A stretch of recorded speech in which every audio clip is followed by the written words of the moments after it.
everyone, March favourites, and if you're thinking to yourself, oh, she looks a bit saucy, it's because I'm wearing false lashes, and I never wear false lashes.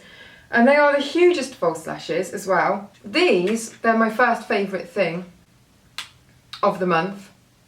Sorry to go straight in with no preamble, but it all made sense at the time. These are the Ardell press-on lashes. I don't really particularly love the look of false lashes, but I do for going out, but not on an everyday basis. The main reason that I don't use them a lot is because I hate eyelash glue and I hate putting them on. However, stick-on lashes. This is just revolutionary for me.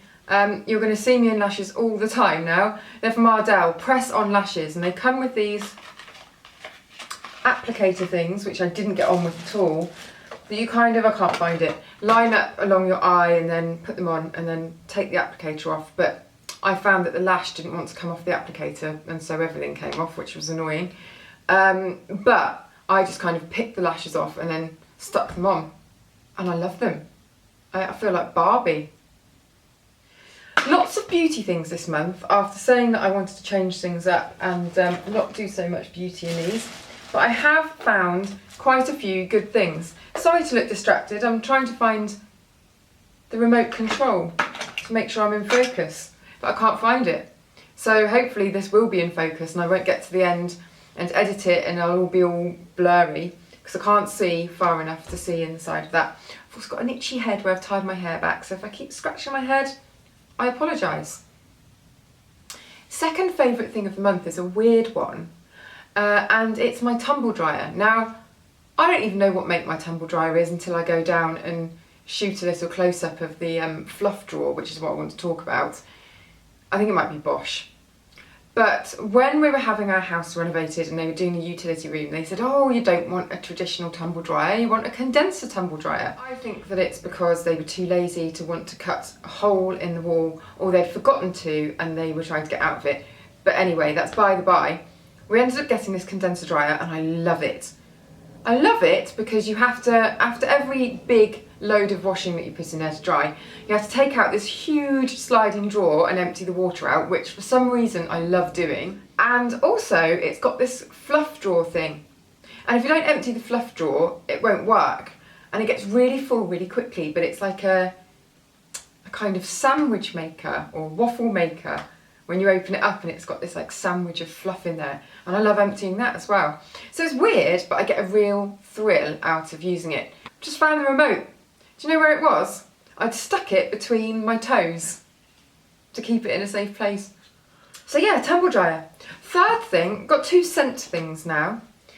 Kerastars Elixir Ultime, and this is a lightweight conditioner. It says all hair types, but I think it's brilliant if you've got fine hair that needs a bit of treatment, but you don't want one of those creme mask type ones. It's nice and lightweight and quite fluid, so you need to make sure that you've squeezed all the water out of your hair. I mean, even give it a cursory little squeeze with a towel maybe, because I do find then you have to use less product and it leaves it really soft. However, the main thing I wanted to talk about was the fact that if you're a Coco Mademoiselle fan, this, I don't know whether they've done it on purpose, is almost identical in scent. And when I have been using it, a couple of times people have said, oh, you wear Coco Mademoiselle, and I've been like, no, it's my hair. It's in my hair, it's my conditioner. I mean, it doesn't last, it's not so strong that it lasts all the time, but just now and again you get a little waft of it. And it's very pleasant. Oh, another hair thing, and then I'll go back to fragrance. Lots of you, I was talking about Phyto 7, I've mentioned this loads because I love it. It's just like it's like a kind of moisturiser for your hair. So like a leave-in conditioner, but you don't use so much and you just kind of do it on the ends. Lots of people started asking me about Phyto 9, which I hadn't heard of. And for a while I kind of thought, oh God, have I been saying Phyto 7 when it's actually Phyto 9? That's embarrassing. But this one is for ultra dry hair, and it's slightly thicker and bouncier, and I like it more, I have to say. If you've got extremely fine hair and it tends to be a bit lank, maybe that's not the one for you. But if you've got colour treated hair, or it's slightly coarse, or it's just kind of crappy on the ends, then Phyto 9 is the better one, I think. It's just slightly more heavy duty. back to fragrance. You know when you don't wear a fragrance for ages, perfume, let's call it what it is. When you don't wear a perfume for ages and then you smell someone wearing it and it makes you want to wear it again, that's what happened with me and Santal Blush from Tom Ford. I used to wear this a lot and then I just kind of, I don't know, it just went by the wayside and then I forgot about it for a while. Then it was in storage and now it's back out again and I'm having a little rekindled love affair with it. When I was pregnant, this smelt like cat wee to me, but so did loads and loads of face creams and lots of things just smelt like that stale wee smell. But I just think it's gorgeous. It's very sandalwoody, but very feminine. Now I'm doing a separate video on this. However, I popped into H&M to look at the baby stuff and it's so gorgeous. I just wanted to show you this little anorak that I bought for the baby. Oh, $9.99. And it's just got this gorgeous little pattern on it. Birds and flowers. And it feels, what did my friends say? It was very Paul and Joe. I suppose it is a little bit Paul and Joe. I don't know whether it's waterproof. It feels like it should be waterproof. It's even got like this sport webbing inside. Amazing. If this was grown-up size, I'd definitely wear it. So can't wait to put her in that. And I'm actually going to do a baby clothes haul, which will delight many of you, and some of you will be bored to tears, but you don't have to watch it. I've got loads of things like pretty little baby grows, stuff like that. Stuff from Gap, lots of stuff from M&S. Another thing I've rekindled my interest in, tinted moisturizer. This is the NARS one, Pure Radiant Tinted Moisturizer. The reason I thought about this is because I've been testing out the new matte, I can't remember what it's called, sheer matte is it? Something like that. And I don't think I like it as much as the tinted moisturizer. I think that the coverage is probably better on the new one, but I'll have to do a side-by-side test, so I will do that soon. But I've just forgotten how gorgeous this tinted moisturizer is.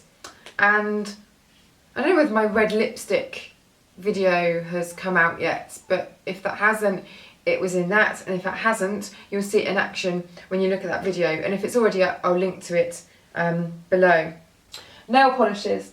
Now I have mentioned these before, but now you can see it on. These are the L'Oreal, still can't remember what they're called, sorry. What the bloody hell is the name of them?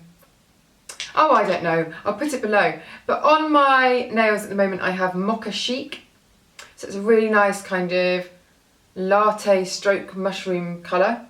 But my favourite one, which I've been wearing in a lot of videos recently, is the Café de Nuit. The brush is really wide, so it applies really nicely. It dries quickly, doesn't chip, doesn't seem to. It lasts a good few days before you see any kind of wear, and it's really cheap. So I'm very impressed with those. But yeah, Café de Nuit is just the perfect kind of nude. And you know when sometimes nudes change colour a bit on your nails and they go a little bit more lilac or something like that? This one goes a bit more peachy, which I like. It suits my skin tone better. Lana Lips. Lana Lips have jigged or relaunched their logo and everything. And what do I want to say? Branding, I suppose it is. And I think I spoke about this in the last favourites video, maybe, but I just love the new styling. And I've just tried this recently, which is called the Rose one, and it's SPF 30, and it's a tinted balm, and I have it on now. And you know, sometimes when you want that kind of milkshake effect on your lips, so it's all pastely and pale, but you don't want to commit to some kind of opaque lipstick, this is a really nice little wash of milkshakey colour. And I remember years ago I was on a shoot in the Caribbean, and the makeup artist had these Lancôme lip balms, and they were, I'm sure they were called like Milky Effect or something, but this is going back probably about 12 years now. And they were gorgeous, and I tried to find them for ages afterwards, but they were limited edition, and this is very similar to how that was, so it's a good find. And then finally, I'm right down to the bottom of this, so I wanted to talk about it before it completely runs out and then you can't see what it is or what colour it is or anything. It's the Gentle by Phase Eye Makeup Remover from Chanel, And I love it because it's really, really strong. You can get anything off with this. I don't know whether you've tried the Chanel Ultra Noir Kohl Mascara, I think it's called. It's amazing, but it's impossible to get off, and this is kind of the only thing that seems to cut through it. There are other really strong biphase makeup removers, so ones with an oil and a cleansing solution that you mix together. But they tend to give me a little bit of a sore patch around here, and this one doesn't at all. So I don't know what the difference is in formula, but it works really well for me. So yeah, they're all the March favourites, and I shall see you in the next video.